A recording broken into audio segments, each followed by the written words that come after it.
최근 한국 정치를 보면 정치적 양극화와 극단화가 심해지고 있다는 이야기를 자주 듣습니다.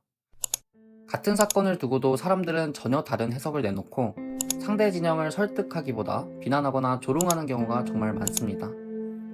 심지어 어떤 정책은 내용보다 누가 말했는지에 따라 평가가 달라지기도 합니다. 왜 이런 현상이 나타나는 것일까요?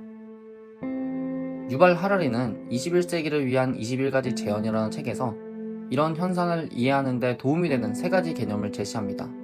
바로 무지와 탈진실, 그리고 민족주의입니다. 먼저 하라리는 인간이 생각보다 훨씬 무지한 존재라고 이야기합니다. 그는 이를 설명하기 위해 지퍼 실험을 소개합니다. 사람들에게 지퍼가 어떻게 작동하는지 아시나요? 라고 물어봤을 때 사람들은 대부분 안다고 대답을 합니다. 하지만 실제로 원리를 설명해보라고 하면 거의 아무도 설명하지 못하는 것이죠. 하라리는 이를 지식의 환상이라고 부릅니다. 우리는 전문가 집단의 지식을 마치 자신의 지식처럼 착각하며 살아갑니다. 문제는 단순히 우리가 무지하다는 것이 아니라 자신이 얼마나 무지한지조차 모른다는 것입니다. 예를 들어 연금 개혁 문제를 생각해 보겠습니다. 연금은 출산율, 부대 수명, 보험료율, 소득 대체율, 국가 재정 등 수많은 요소가 얽혀있는 복잡한 문제입니다. 의료정책이나 외교 문제도 마찬가지입니다. 실제로는 전문가들도 오랫동안 연구하는 주제이지만 우리는 종종 몇 개의 기사나 유튜브 영상만 보고 문제를 충분히 이해했다고 생각합니다. 하라리는 바로 이러한 상태를 지식의 환상이라고 설명합니다.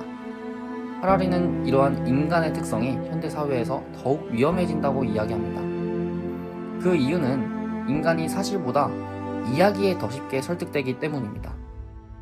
그는 인간을 포스트 트루스 종이라고 부릅니다. 우리는 흔히 가짜뉴스가 인터넷 때문에 생긴 문제라고 생각하지만 하라리는 인간이 원래부터 사실보다 이야기를 통해 세상을 이해해왔다고 주장합니다. 국가, 종교, 민족, 그리고 이념은 모두 수많은 사람들이 함께 믿는 이야기입니다. 즉, 인간은 어떤 정보가 사실인지보다 그것이 자신이 믿는 이야기와 일치하는지를 먼저 판단하는 경향이 있습니다. 그래서 같은 사건을 보더라도 사람마다 전혀 다른 결론에 도달할 수 있는 것이죠. 한국 정치에서도 같은 뉴스와 같은 통계를 보고도 정반대 해석이 나오는 모습을 쉽게 볼 수 있습니다. 때로는 사실 자체보다 우리 편에게 더 유리한가가 중요한 것이기도 한 거니까요. 마지막으로 하라리는 민족주의를 설명합니다. 흥미로운 점은 하라리가 민족주의 자체를 부정하지 않는다는 것입니다. 그는 민족주의가 수많은 낯선 사람들을 하나의 공동체로 묶어 거대한 사회 시스템으로 기능할 수 있도록 만들어준다고 합니다. 즉, 건강한 애국심은 사회적 연대와 협력을 가능하게 하는 긍정적인 힘이 될 수 있다는 것이죠. 하지만 문제는 애국심이 초민족주의로 변할 때 발생합니다. 자신의 집단만이 옳고 우월하며 다른 집단은 중요하지 않다고 생각하기 시작하면 갈등이 생깁니다. 그리고 이러한 사고는 현대 정치에서도 나타납니다. 정당이나 정치 성향을 가진 집단이 발생하면 상대 진영은 단순히 의견이 다른 사람들이 아니라 우리 공동체를 위협하는 존재로 보게 됩니다. 그 순간 정치는 진실보다는 믿음의 문제가 되는 것이죠. 결국 하라리는 인간이 생각보다 훨씬 무지하고 사실보다 이야기의 영향을 받으며 자신이 속한 집단에 강한 충성심을 느끼는 존재라고 말합니다. 그렇다면 오늘날 한국 정치의 극단화를 어떻게 해결할 수 있을까요?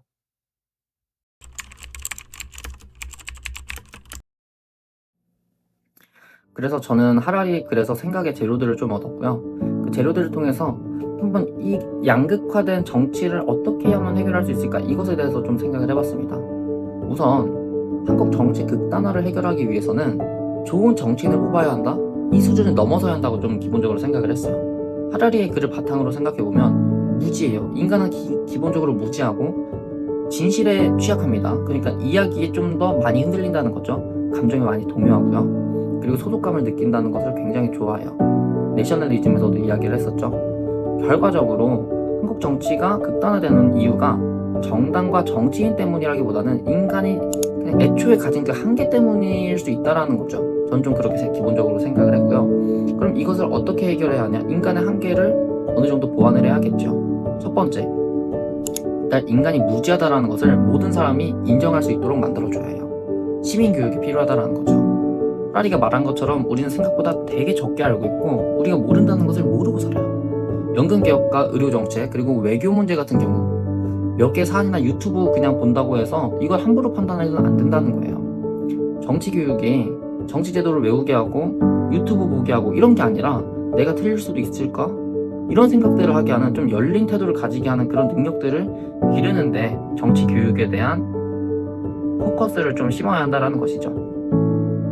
두 번째 해결책은 뭐냐면은 사실보다 이야기, 그리고 감정에 동요하는 인간의 그 성향을 경계해야 한다는 거예요. 하라리가 인간을 포스트 트루스 스피시스 이렇게 이야기를 하지 않습니까? 이 이야기에 취약하고 감정에 동요하고 어떤 신화에 굉장히 예민하게 반응한다는 거예요.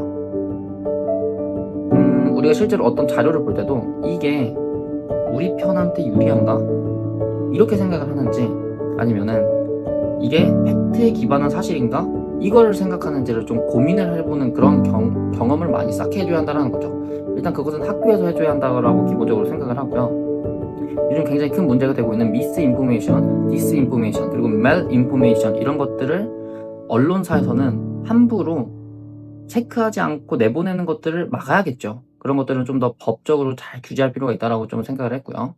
그리고 인간은 결과적으로 극단에 치닫게 되면은 자기랑 비슷한 생각을 한 사람들과만 의견을 주고받기 때문에 에코챔버에 갇히기가 쉽습니다. 그러면 다른 사람들은 다 의견이 틀렸다고 생각하고 자신의 입장만 더 확실하게 공고하게 그러다 보면 결국에는 합리적인 판단이 어려워지겠죠. 탈진실의 시대에서는 사실을 함께 검토하기보다 자신이 믿고 싶은 이야기만 받아들이는 그 경향이 강해지기 때문에 서로 다른 관점을 접하는 게 굉장히 중요하다 이렇게 좀 생각을 했습니다. 그리고 세 번째 해결책은 일단 소속감, 그러니까 내셔널리즘에 그래서 좀 생각을 해봤습니다. 일단 애국심이랑 초민족주의, 정치적 애국심과 정치적 초민족주의를 구분을 좀 할 필요가 있어요. 하라리가 애국심 자체를 부정하지 않았듯이 저도 정치적 신념 자체를 부정하진 않아요. 진보와 보수가 잘못했다 뭐 이렇게 생각하진 않습니다. 그리고 사회를 좀 더 좋게 만들려고 하는 그런 능력은 당연히 필요하겠죠. 하지만 그게 우리 편만 옳고 이 우리 편 아닌 사람들은 다 잘못된 거야, 나라를 망친 적이고 이 사람들은 민주주의 세력에 이바지하지 않아, 이런 식으로 생각하면 정치는 토론이 아니라 믿음의 문제가 되고 결국엔 전쟁이 되는 거예요. 정당을 내가 응원한 스포츠팀 이렇게 생각하는 것보다는 같은 목적으로는 그러니까 나라 발전이랑 같은 목적으로는 가는데 방법이 조금 다른 그런 성격을 가지고 있어, 그냥 성격적으로 좀 생각하는 게 좀 옳지 않나, 저는 기본적으로 이렇게 생각을 합니다. 그리고 정말 꼭 이야기하고 싶었던 것은 특히 정치가 종교 갈등처럼 번지는 것, 요즘 대한민국 정치가 좀 그렇다고 생각을 해요. 정치가 종교처럼 되고 있는 것 같아요. 그냥 뭐 요즘 표현으로 하면 무지성이라고 하죠. 그냥 믿는 거예요. 근데 여기서 말하는 건 종교 자체가 잘못됐다라는 게 아니라 어떤 정치적 입장을 절대적으로 옳은 믿음으로 여기고 비판이나 검증은 적으로 간주하는 그런 태도들을 제발 멈춰야 한다는 거예요. 종교는 신학의 영역이라면은 정치 같은 경우는 공공의 문제를 좀 해결하는 영역이에요. 정치적 주장이 사실과 근거, 그 팩트 체크가 제대로 되어야 하지 믿음의 문제로만 접근하면은 정치가 발전할 수가 없다라는 거예요. 요즘 우리나라도 좀 그렇다고 생각합니다. 그냥 팩트 체크도 안 하고 사람들이 다 같이 그렇게 이야기하는 것들을 보고 나도 이렇게 생각해, 이런 식으로 가는 것들 위험하다고 생각하고요.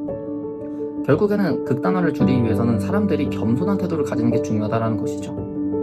그리고 저는 제 생각에 지극히 저의 관점인데 대한민국 민주주의 세력을 위협하는 것은 막 요즘 주적이 누구냐 막 이런 얘기를 많이 하는데 주적 이런 것보다 의견 차이 뭐 이런 것보다는 자신의 무지를 모른 채 그냥 자기 진영 이야기만 하고 있는, 자기 진영만 진실이라고 믿는 그 태도가 잘못됐다고 생각을 해요. 이런 진영 논리, 극단에 치우친 비난, 짜깁기 된 그런 쇼츠 영상에 더 이상은 속고 싶지가 않습니다. 우리나라가 발전하기 위해서 정말 뭐가 도움이 되는지 좀 생각을 해보고 정치를 단순히 재미와 소속감을 느끼기 위해서 오락과 감정으로 소비하고 있지 않은지는 그런 것들을 한번 좀 고민해 보셨으면 좋겠습니다. 오늘 영상은 좀 여기까지고요. 영상 시청해 주셔서 감사합니다. 일단 이 영상은 입문쌤이나 서강대학교 입문쌤이나 1학기 기말 UCC 영상이기 때문에 과제 영상으로 제출하도록 하겠습니다. 네, 봐주셔서 감사합니다.